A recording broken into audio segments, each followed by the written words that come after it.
Todd, how are things since our last meeting? Since our last meeting, really nothing's changed.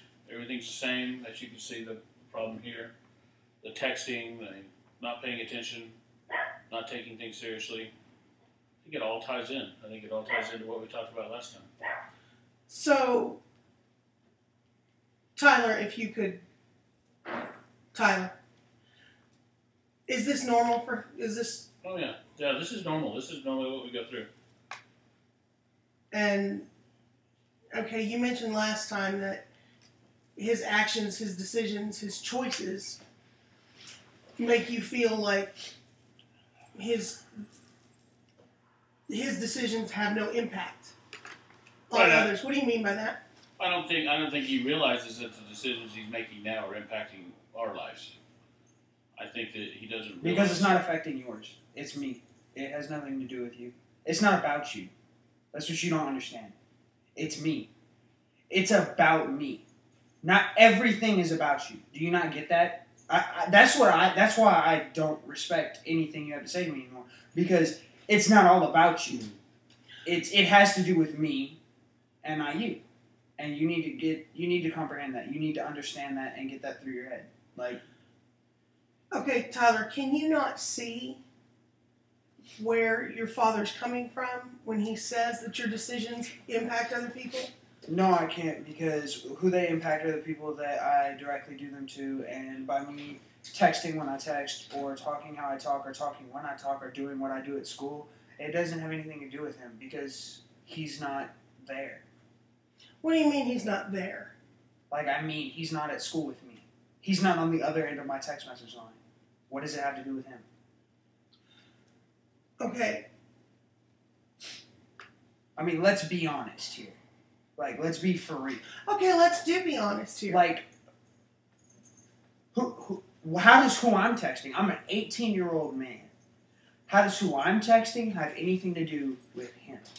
You're absolutely right. You are an 18-year-old man. How does what my grades in school get, or whatever I have, because I get good grades in school. I take care of my business. I do what I'm supposed to do. So why does it matter what my actions, no matter what it be?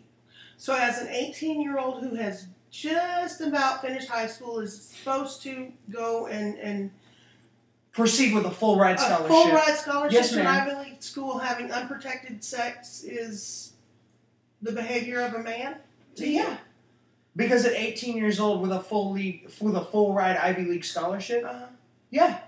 I feel like that proves that I'm responsible enough to take care of a child. Okay, Dad. And if I can see that from where I'm at, and he couldn't even pick a woman that could stay in my life, where does he have the business to decide whether or not it's okay for me to have unprotected sex? Obviously, he wasn't ready, or he didn't know who was ready, because the woman that birthed me ran away. Okay, hold on just 1 second. Todd, when he makes those statements, how do you feel about that? With regard to your choice in wife and mother for him, and with regard to his expecting a child himself? Well, I think everything that he's doing is a product, or it comes from that, from not having a mother in his life. And I think that I made it perhaps too easy growing up for him. Why do you think you made it too easy for him? Well, I think I was making up for it. I was compensating for the fact that he didn't have a mother in his life, or that she had left us. And I thought, I was letting certain stuff go, maybe not even consciously, but I was letting things go, or letting him make choices, because I wanted him to have a life, and perhaps not taking a stand on some of the things that I should have, which I think all relates to the decision he made this time. What are some of the things that you just let go?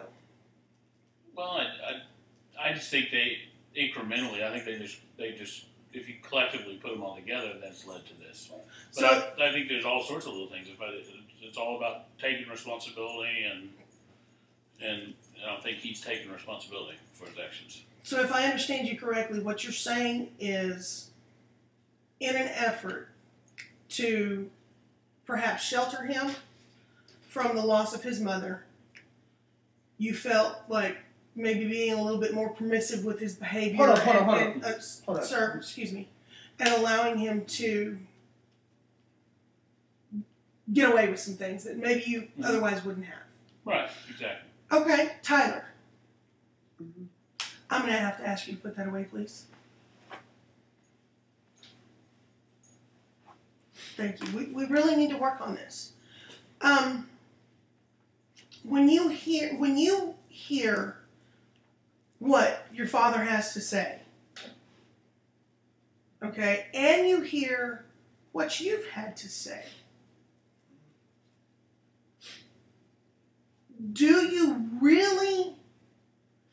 are you really angry at your father? And do you feel like he was too permissive?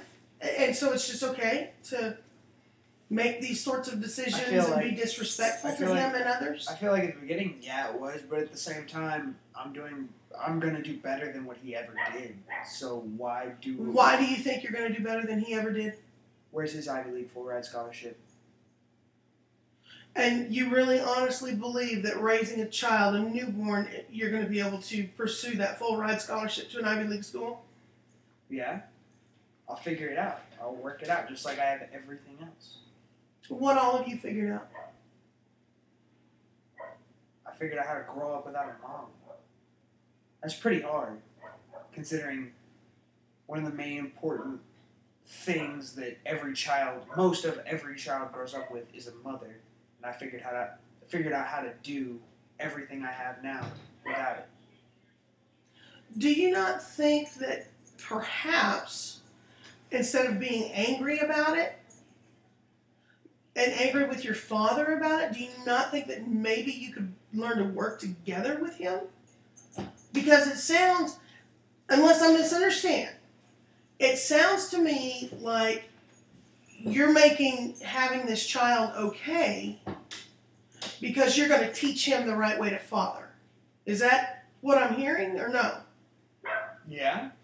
But it's not out of spite to him. It's just like he has no right to tell me when the right time to have a kid is because obviously he didn't know the right time. You know what I'm saying? I hear you. I do hear you. And I can understand that to a point. But can you not see it wasn't your father's choice for your mother to leave? Your father did the very best he could. Your father isn't the one who left you. He had his child. He still has him, yes? Yeah. Okay. Am I right? Right. Okay. Right, I would agree. Okay. So maybe the issue or one of your issues is not that he didn't know when to have a child. It's something else. Mm-hmm. What else? What might you think that would be? I don't even know. I don't know.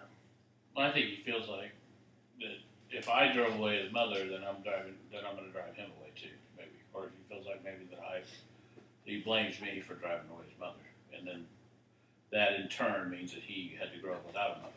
Do you feel like your father drove your mother away? Look, my mom ran away when I was a baby. I don't even know what happened. All I know is that one day I woke up and the sing-song voice of my mother wasn't there. That's all I know. I was 2 years old when it happened. And do you miss that? That sing-song voice of your mother? I don't know. You don't know? It's not here. It wasn't there from the time I was 2 years old. How would I know what it means to miss something that I didn't even comprehend what it was? So you're assuming the sing-song voice used to be there. When you say you woke up one morning and the sing-song voice was gone. Well, you know when the same voice that's cooed you from the time you were 0 to 2. I mean, I assume that same sing-song voice was my mother. Okay. So, and then when it's not there anymore, you have to realize, at 2 years old, no responsible parent, I'll give him that. He was responsible. He didn't just tell me, Mommy ran away. That's obviously not the responsible thing to do. He was real about the situation. He was just like, Mommy went away for a few days. She may come back. I don't know when. Mm-hmm. He was real about it, and I'll give him that, and I'll give him the respect that he's due there. But at the same time, why did she leave? No woman leaves their child just because. They don't leave just on a whim.